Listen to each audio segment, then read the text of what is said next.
So as you are watching this right now, I'm currently having a great time on the beach somewhere in Thailand, enjoying my life, enjoying being warm, enjoying the sun, and enjoying the heat. However, the current me that is sitting in front of you is cold. I am fully wrapped up, got my wool socks and everything because UK is absolutely freezing. And it's also grey. Doesn't look very nice. However, today it's only going to get worse as the greyness is going to come over because today is the last episode of this save. And today we're doing an end of season review.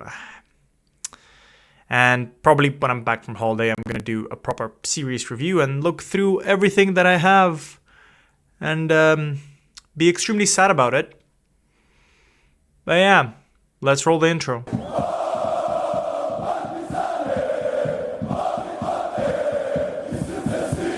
Hi guys, MrSpaceman reporting for duty and welcome back to the final time that I'm gonna be doing this. On the good hand though, you will now have your hands on this save, which you should be very, very excited about. Go down in the comments. I've also left it on my YouTube. I've left it on my Discord. Basically every single chance that you have to access it.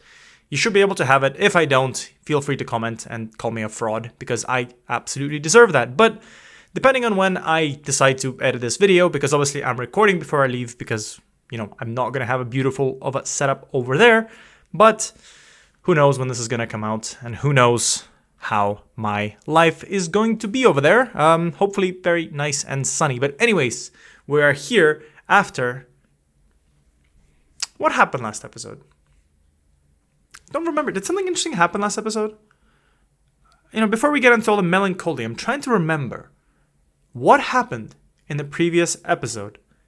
And if you don't know what happened in the previous episode, I think it's a good idea to go back and watch it because it was a very, very good episode. And I will give you some time to take a look and think about it because, well, first of all, I'm here to stall for time to make this video as long as possible. YouTube algorithm loves me. But also, yeah, it gives you a chance to catch up because hopefully you're back now and I've waffled on long enough. We have won the freaking Champions League. And as you can see on this beautiful end of season review, we have in fact won a treble. We have won everything we could have won this year. Next year, we have an access to one more trophy, which we failed to win, and that's the UEFA Super Cup. But the task for me today is to do this all in one take to make my life easier and to hopefully make your life easier to watch it all in one go. Because sometimes when I try to do a one-take video, things go crazy and I start yapping and going on tangents and it makes for an interesting video, he says. Definitely not because I'm trying to limit how much editing I do per episode. Yeah, I feel like at this point I should just live stream.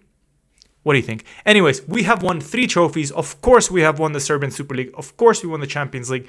And of course, we once again won the Serbian Super Cup. But before we get into that, let's look at the new arrivals. And the newest arrivals are looking very, very good. Because one of them, and who is considered to be the best signing of this year, is Erling Haaland. And I think you guys can agree that this guy is extremely good. And the board thinks, and it's actually hilarious, I've never seen this before, about a $200 million player, and dollar, I mean pounds. They say that this is a good transfer because we paid a good fee for him. It was a good deal. Now, from memory, I think we paid 150 million outright and 50 million over the period of the transfer, but I can't see it, unfortunately. I should have recorded this. I'm a bit of an idiot, but to be fair, you spent 200 million. He played 36 games, came off the bench twice, has scored 52 goals, which is a lot of goals. And I think he's also set the record for the most goals in the freaking Serbian Super League, which absolutely makes sense. But he's also been a very good player in terms of assists with 13 assists. And overall, of course, the average rating is 8.11. Yeah, not too bad. I think Erling Haaland is a great player. Will we be able to see if there's anything cool things that have happened? I mean, obviously he's come in, he's won the Serbian Super Cup, he's won the Champions League, he's won the Serbian Super League, so he's won everything he can already. Maybe it's time for me to sell him. But he's won the Champions League Golden Boot, as you saw in the previous episode. He was named in the Partizan seasonal best 11, which makes sense. And he was also part of the best 11 in all of Europe. But to be fair, when you sign someone for 200 million, that kind of makes sense. Moving on, a player we signed for free from Genoa, Federico Acornero, was a very decent player for the amount of game time he got. He came off the bench mostly. He's a really, really good player. I think if you take a look at him, he is quite, a very good player and a very good replacement for Julio Enciso. However, he was just that rotation player, and the most important thing is that he was not sad by it. He was very happy, and he has brought back great performances. 7.70 average rating, 13 goals, 7 assists, and overall 29 appearances. I think he's the kind of player that I potentially might sell because he's come on basically to contribute this year, obviously win the Champions League, of course, that's amazing, and then maybe try and make some money off him along the way, which I think is the way to go because we have lots of good youth players coming through, and I do need some space on the wings for Milovanovic, of course. Next player, who I think is the best player that we have signed this year in terms of value for money, and that is Federico Valverde, because as you can see, the board says we have done a really good job lowering the price as much as we can. Apparently, Real Madrid didn't want him. I wanted him, and in the end, I think that was the difference between the Champions League trophy and a Champions League silver medal. The only downside, though, is that the board thinks that I've spent too much money on him in terms of wages, which, to be fair, 300k of wages is not that bad, and probably next year I can even offer him a lower wage as well, and be like, hey, can you extend the contract and give me a little bit less, because you're old now. Despite the fact that he has good natural fitness, good work rate, and good stamina, so he'll probably be very, very good for at least one more year. But yeah, I think he was amazing for us overall. He's had a good career, actually didn't play as much as I thought he did, didn't contribute in terms of goals or assists, but in terms of everything else, I think he was very important for us. It's interesting to see though that for a player of his kind of play style, he didn't cover as much space as I thought he would because he's on the lower edge of being, I guess, a long distance runner, one of the lower ones for sure, but he's done so with very high sprinting speeds, which is quite interesting because I didn't really think that he would be that kind of player, but in terms of assisting and all that other jazz, he made a lot of key passes, which for some reason didn't actually come to many assists, which is fair enough, I guess. Like, actually a very huge outliner. I mean, fair enough, when you have players like Haaland scoring a lot of goals, that does make sense. But yeah, a great player. We got him from his work rate, which apparently he didn't get it done. But in the end, we won the Champions League, so who cares? Gavi was another player that was transfer listed, but he came in at the start of the season because Barca was like, nah, we don't want him before the window. Potentially, they were like, look, we don't have money, we're in debt, let's sell our best players. And we've picked up on him, and he was very good with 15 assists, 6 goals, and a 7.3 average rating. Was very, very good return from the young 26-year-old Spanish kid, who I think has gone a little bit of a break already after the Champions League victory, and he is decreasing a little bit, but that's probably because he went out drinking for way too much. Next up, Karl Lemke, a very good player. We have way too much money to spend. Please, I'm sorry. Apparently the board thinks we did a really good job, and we're paying him less than we need to. But again, a very, very good player. He looks incredible. The 23-year-old elite center-back looks absolutely amazing. He's probably not the best ball-playing defender, but in terms of everything else, he was very, very good. He's such a good defender, good marking, good tackling, 17 positioning, very physical, fast player, strong as well. And that was exactly what we needed to have a very successful back four. Another player for rotation for only 72 million. What is this? Was Romeo Lavia, who was mainly signed because we just needed some backup options so we could move Teklak back to right back position. So it's like basically signing a right back because he didn't have to worry about playing in the middle. But very good. Overall, quite a decent player. Again, a very rotated backup option. And in the end, we signed two good youngsters in Alexander Racic and Maximiliano Perdomo, which you'll get to enjoy as they develop further down the line for you guys if you choose to pick up this career. And of course, if you choose to keep them and not sell them. I promise they're good. Transfers out. We had a lot of good and interesting transfers. First of all, Zabarni went for 41 million. I did not remember that it was this much money. That's actually insane. Al Hilal is paying the big bucks. And he's done quite well at Al Hilal, which, to be fair, everyone expected. Julio Enciso, 36.5 million for him. Went to Real Madrid, did okay. The board thinks we could have gone a little bit better. Like, it was fine, but it was a C+ transfer. I mean, for a player we signed last year on a free, I think this is very good. He scored 8 goals, contributed nothing in terms of assists. Probably the prime Anthony cooking up for him. But yeah, did a really good job for Real Madrid. Unfortunately, just lost against us in the Champions League final. Valentin Barco has played 20 games actually for Liverpool, which is, first team player sort of levels. Had 2 assists, which kind of signifies a little bit of a downturn of how good he is. I still think he's amazing. His value is very, very high. But for some reason, he's just not been cooking it up for them. But a man who has been cooking it up is Juan David Viveiros, who has been cooking it up with Chelsea with 16 goals and 7 assists. As Chelsea, how did they do this year? Did they win anything? They have in fact won the English Premier Division. Look at this. The English champions made with Marley Handy, who's, as you guys remember, a manager for one of the Spanish teams we've placed. Did they win anything else? The answer is no, because of course they didn't win the Champions League because we won. And this looks too confusing for me to sort. They got knocked out in the 5th cup round because they just wanted to win the Champions League. Fair enough. But to be fair, 16 goals in the Premier League is not bad. Oh, this is an interesting one. So Eric Martel went to Arsenal for some money. And apparently he's now moved on to AC Milan for a bit more money. We sold him for 47 million. And he's moving to AC Milan for 62 million? How are they making much more money on him than we could have sold him? What?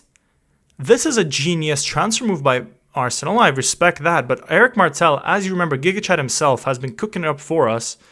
And for some reason played 18 games for Arsenal and then 18 games for AC Milan. I didn't realize. Maybe that's why they had a huge run to the Champions League. But this is something I did not expect. Other big names, obviously avoiding Ivan Celar because not the biggest name. Jeremy Cornejo had an okay season at Leipzig, who thought they were going to get themselves a player to develop. He's done okay, had 9 appearances, 22 off the bench, 9 goals and 1 assist. Not too bad. Has he developed much? The answer is a little bit. He has developed. The 22-year-old looks very, very good. So I think he's going to have some good future ahead of him. Stepanovic went as part of our donate things to Serbian teams, as he went to Čukarički for 1.9 million, which to be fair for the Serbian Super League is quite a good amount. Matias Villagra for 100 million has went to United and probably won kind of nothing. I think they haven't done anything this year. I mean, he was named as their seasonal best 11 in Argentina and as United's. So yeah, he didn't do really well. How well did United do?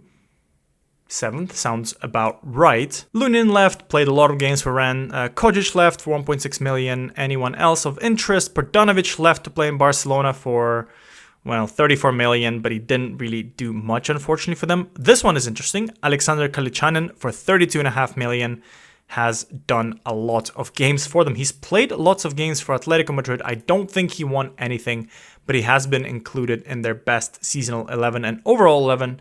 And I think he has developed into a very tidy goalkeeper. I wonder if he compares to Lucas Gabriel. The answer is okay. They're quite similar now. Lucas Gabriel is, of course, 1 year his senior, so that's not too bad. But not gonna lie, playing games at Atletico Madrid after not really playing anywhere else apart from that one season at Club Brugge, that's not too bad. And anyways, that's not Club Brugge, that's Benfica. That's not Benfica, that's Braga. What the hell is wrong with me? But yeah, so maybe the challenge for you guys is to bring back some of these players and see if they can win the Champions League with you. But for now, that's something that's not interesting to me. Although, to be fair, I'm definitely going to bring back Stavanic in my own time. And maybe some of the players like Popovic, just to give them a Champions League trophy. In terms of loans out, some of our loan players have had incredible seasons, with Fabian Rodallega scoring 12 goals and 10 assists in 39 games for Ajax, which is really, really good. Actually paired up with, where is he? Why is he not here? Where's the other player that went to Ajax? Ah, there we go, Marko Toplak, who also had quite a good game. Although, to be fair, 5 appearances from the starting lineup and 25 as substitute isn't as exciting. But to be fair, they both went and did it, and they won, of course, the Eredivisie with Ajax. Of course, I'm not surprised there. But Rodallega has, of course, developed into a very, very good player, which is going to be an absolute issue for me. And for some reason, no, they have won the Johan Cruyff Shield. Is that the, what do you call it? That's the Community Shield, isn't it? Yeah, so they won 2 trophies, which is really, really good to see. And to be fair, if he comes back into our team next year, he's already world class, which is going to be an issue for me. Other things of note, Ivan Shikaev went on loan, then we brought him back. Duplessis has scored lots of goals for Toulouse. Absolutely incredible. Another striker to worry about. Who else? Luzin Marco had a good season, of course, at AC Milan with 12 goals, 3 assists, and 7.02 average rating. And something that I've completely missed is Vesko Ilic went on loan to PSV. I've loaned him out for almost no money, and I was like, just somebody give him some game time, whatever. I might tell him later. He's only gone and done something that I didn't expect. First of all, he has developed a little bit, but he looks to be like an okay Super League player. But for whatever reason, looking at the Eredivisie, he has the most clean sheets. The man has just gone and done it. He's become the best goalkeeper in Eredivisie in all of Holland. That is really, really cool. I just wish we can sell him back to PSV. Is that possible? But yeah, see, we don't just stockpile players. We also give them a better and brighter future. Apart from that, players of note, Simonovic played okay in the Serbian Super League. I think Kim Jong-chul played 40 games actually in the championship. Not really doing anything too crazy, not gonna lie. Kravchenko had a decent season actually in the Premier League with 7 goals and 5 assists in 36 appearances, which is not too bad. And apart from that, is there anything else to bring up? Probably the fact that Andrich went to Portugal and scored 11 goals, which is not too bad. Maybe we'll sell him there as well? Who knows? In terms of everything that has happened, of course you know that Erling Haaland has become the top goal scorer for Partizan. This guy is just on a brand new level. He is incredible. We also won the Serbian Super League, in case you guys didn't know, with 0 draws, 0 losses, and once again, unbeaten season. In terms of anything cool, Crvena Zvezda is second. Everyone expects that. Čukarički, Vojvodina, TSC, Železničar, Spartak, and Voždovac. Nothing really interesting and special of note here, I don't think. It's kind of a basically settled best teams in Serbia. Champions League, we kind of went on and won it. The only game we lost was against Inter Milan, which you probably won't be able to see because of my face. But Erling Haaland has scored the most goals for us with 11 goals, which is wild. And of course, the board is super happy with this. And of course, we won the Super Cup as well, which is really cool. In terms of cool and nice things, first of all, we're finally a worldwide team, which is absolutely incredible. We have won another Champions League trophy, and we are one of the best teams in the world. Unfortunately, that did nothing for us in terms of sponsorship, as we made, that's like 100K, that's not even 100K, it's like 10K more, right? We made 10K more this year in terms of sponsorship. Amazing. And we made less money in broadcast revenue for whatever reason, made less money in corporate and hospitality. However, we compensated that with much more competition prize money. And for whatever reason, Milovanovic has sold more shirts than Haaland. Yeah, fair enough. I mean, in terms of summary, we are still the best manager in the world. Erling Haaland was the fans player of the season. Of course, that makes sense. And also the signing of the season. Young player of the season went to Dusan Milovanovic, who has been moved to the left-hand side and has become one of the best players on a 7.5 average rating, which is not too bad. Top goal scorer is Haaland. Top assist is Milovanovic. Most player of the match is Haaland. Highest average rating is Haaland. You're tired of hearing Haaland's name, of course. Most goals, also Haaland. Highest transfer fee, Haaland. And highest transfer fee received, I need a breather, Juan David Viveiros. And of course, we have won everything that was needed for us to win. So like I said, Haaland has broken the goal scoring record by beating Darko Pančev by scoring 38 goals, as Pančev scored 34 goals. Insane. I wonder what he's going to do next year. He's also gotten the most player of the match awards set by Osman Bukhari of his Crvena Zvezda fame, who's currently wanted and may actually leave on a free. Ooh, do we sign him? Do we sign him to be like, haha, look, we stole your best player? That would be hilarious. He's actually had a decent season this year with 10 goals and 4 assists. Fair enough. And this is something you'll have to deal with when you take over Partizan, because I've done a great job of finding you some really, really good players. And like I said, Fabian Rodallega is one of them, and he's won the Eredivisie Golden Boot with the highest average rating. At least I think so, because, yeah, I think it is that, because average ratings are the most important thing here, because there's no way that Josip Sutalo scored the most goals. But yeah, best player in Eredivisie. We have the best goalkeeper in Eredivisie as well, I think. And that's really, really good. Something you have to deal with. We have lots of players coming back from the development center, as you can see. Lots of loans. Do with it whatever you want. I think, actually, if I'm not mistaken, Luzum Marku had an incredible season for Milan. Jan Juren is coming back, who's high potential. Duplessis, high potential. We have a North Korean Mad Light, who's not bad. Rodallega, Kravchenko, Pintil. Mitic is good. Who else should I bring up that you may want to look at? Toplak is really, really good. Ko Chang-ho, who's also a very good kind of player in around the squad. Franco Soria, by the way, looks like this. In case you're wondering, a very good 19-year-old Argentinian player, so more strikers for you. We have a very good player in Facundo Reina, which is amazing. Franco has had a decent season at Heidenheim as well. Cosmin Postologlu, again, a very, very, very good player as well in that regard. And a bunch of other good players, Bojan Kovacic as well. And even better, we are signing some players that are coming into the squad Lionel Vasseur is coming in, and you have no choice of cancelling this. Haha. He's very, very good. We're another player that we signed on a free that potentially you can sell later on. Isaac Stubbins, who is a New Zealand mad lad, another player for the New Zealand national team, and another Stamenic potentially with very good determination, very good everything else.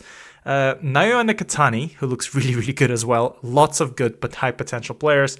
Finally, David Vergani, who was apparently high rated in terms of scouts and ended up being only a star Super League player, but he's also coming in, so you might loan him out. He might be good, he might be bad, I don't know. But in summary, the team that you have is quite young with very good players, as you can see, very high potential all the way across the board. And to be fair, not that many very old players. I think there's only, 4 players over the age of 30. Out of them, Valverde is the best player in the world, Haaland is the best player in the world, and then you have Ederson, who's a very good keeper, and Saldania, who is amazing. Please, if I can ask one thing, do not sell Saldania. Whatever you do, do not sell my boy. But in summary, we have had an amazing season with lots of players getting lots and lots of game times. Haaland scoring lots of goals. Lachlan Dean scoring 26. Oh my God, literally half of what he scored, which is incredible. Getting less assists than Haaland. Basically, the whole team worked for Haaland, which is wild. Bolaños actually getting good amount of game time from the league as well. Estevao coming back from injury and actually doing well as always. Milovanovic with 30 goal contributions in 30 games, which is amazing. Saldani is still kicking, not gonna lie, with 32 games and had 25 appearances, which is really, really good. 25 appearances, 25 match day contributions. I'm going absolutely crazy. And even players like a Cornero, who I don't like, and players like Zdravkovic, who didn't get much game time, contributing a lot. Now the main question is, how did our goalkeepers do this year? Well, Gabriel has 0 goals from penalties because we tried to give all the penalties and goals to Saldania and of course Haaland if he was on the pitch. Where is Ederson? Ederson scored 2, which is really, really good, and I think that's pretty much it in terms of fun stuff. Best players are this. Boy. Well, I'm leaving you in some good places. We have some really good youth players as well. You have a lot of money this year to play around with. We just have stupid amounts of transfer budget as well. If you're interested, my goal is to finally sign Mbappe and have Haaland and Mbappe leading the line. May have to sell all of this and just absolutely vibe out and have the greatest time in the world. The club looks good. Our reputation is the best. Our training is almost the best, so you need to work on that. Youth facilities are amazing. Youth recruitment is really, really good. So just one piece of advice. Do not sell everyone. Whatever you do, do not sell my squad. I will cry. Anyways, what do I leave you on? Well, I leave you on the fact that thank you so much for the support that you have given me. First of all, the amount of people that are contributing to the save is just insane. People are loving it. I'm loving it. And it makes just feel a little bit more connected with the fact that I'm making your lives a bit nicer, especially considering how Partizan is doing in real life. Although there's been some changes to the managers and the board right now. So hopefully some good things incoming. And anyways, I hope you guys take the save either from when we lost to Barcelona the first time, where we still had our Hudikovs, Papovic's and all those fancy players, or right now where I left the time and said, hey, enjoy yourselves. Well, Football Manager has been announced. It's coming out in November.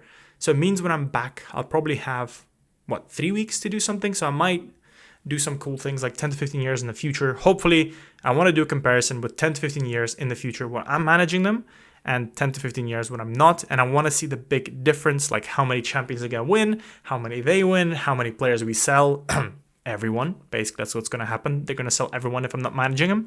And how many players can make it into the Serbian national team. And the biggest goal that I have for you and for me is to, where the hell is it? Make Saldania a freaking Serbian national. Let him play for the Serbian national team and let him finally complete his journey as the Partizan mad lad that he is. Right, it's time for me to end this episode. I hope you guys enjoyed it. Keep thinking about what saves you want me to do in next year and keep sending me information about, hey, how's it going on for you guys? I'm going to be doing lots of posts on Discord. I'm going to be doing lots of posts on my community stuff. By the way, I've opened a community thing on YouTube, so if you want to contribute and do have some fun stuff there, you can. I'll be hopefully putting out some content there to make it worthwhile. And anyways, just let me know. I have Instagram, I have YouTube comments. Let me know how your save is going on. Tell me how these boys are hanging on and who is a player that maybe I didn't really appreciate as much as I should have, and he has exploded for you guys. Maybe, who knows, maybe you sold Lachlan Deans at some point and Mihailo Petrovic has become the key player for you guys, scoring hat-tricks and winning Ballon d'Ors. I don't know. Something that I'm looking forward to see. Take this where you want to go. Manage Partizan. Enjoy this universe. And I'll see you guys in some future videos. And of course, FM25. Bye, guys.